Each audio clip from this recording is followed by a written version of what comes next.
Hello, I'm Dave. Hi, this is Graham. We're from Blur. And this is the Blur special. Hello, I'm Alex. Hello, I'm Damon. And we're half of Blur. We are. And it means that you're watching Space Shower TV, but only half of it. Itchy bum. Oh, I think it's more, it's a more coherent record. It's more sort of consistently emotional from beginning to end. It doesn't go off on any really sort of odd tangent. I mean, it is odd. It's not standard sort of straightforward music or arrangements, but it's sort of it feels the same all the way through, if you know what I mean. I think the last record was an escape from the pop thing. Well, kind of. I think we just had bits of pop amongst normal kind of Blur music. I don't think it was all pop music. Yeah,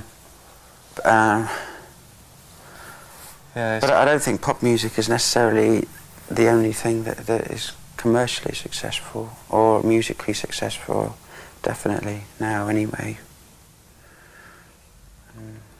I hope so. I feel most comfortable with it, so it would be nice if it was our best record, because I feel happiest about it. So, you know, it would be nice. Yeah, I feel it's our best work. Yeah. Very pleased with it. I like it. I like that opinion. I want to take that opinion out and buy it lunch. It's kind of, I think, we were saying at the last record about how we were trying to make that a new start. You know, I think really a lot of the things we started to try and do and to try and change about ourselves the last record, we just kind of developed on and taken to better extremes with this record. I mean, people thought the last record was really odd when it came out, but now, kind of 2 years later, when it was a big success, it kind of looks like the most normal thing in the world, you know. Yeah. I mean, that was a lot odder than this album. Yeah.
I want to play above the Budokan in a huge balloon. It'd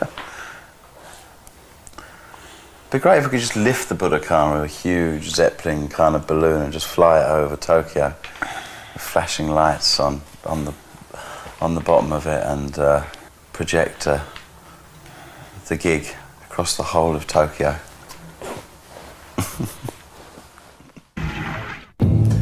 I because that's the little studio where we started recording. It's called 13. It's number 13. Good job we didn't record it in Abbey Road, really. Because then we'd had to think of a name. Yeah, so, you know, it's a very emotional process. You know, and it could have gone disastrously wrong, because using a new producer is quite a big step. Worked out, if worked out at all, beforehand. A lot of the songs started their lives as improvisations, and we would tend to record some improvisation, then chop it up, make some structure out of it, and then put some more improvisation over the top, chop it up again, loop bits of it, more improvisation over the top until the song structure seemed to kind of emerge out of the chaos of the improvisation. It's kind of a very interesting way to work, a way that kind of seems counterintuitive. You're not actually, until you've done it once, you're not sure whether it's going to work at all. So yeah, it was quite interesting. It made the recording process a lot of fun. Previously, when recording had been satisfying, but not much fun for me. And walking into the studio and hearing the tender vocal, it was just a magic moment, you know. Magic moments when two hearts are free. You know, I think it's got kind of, you know, Tender is an obvious single to me, but you know, I think it's got a lot of depth to it as well. You know, if you care to give it time to listen to it, you know, sonically, it's certainly the most sophisticated thing we've done. You know, there's some very unusual noises going on. You know, sound technology has just taken such, even since we made our last record, you know, there's so much you can do with sounds. I mean, the drums on Tender it's just a cardboard box and a plank of wood put through about £6 million worth of digital processing equipment. You know, it's crazy what... Amazing what you can make a plank of wood sound like these days. It's the $6 million plank of wood. You have to make 5 albums of very complicated, unusual music before you can do something very simple and traditional. and it mean anything. But it does feel like if this is the third era, then it feels like it's kind of just starting, but actually it's been going for ages and years. We've been going for probably as long a time as any band's career now. But it does feel like we're actually a lot more comfortable with what we're doing these days.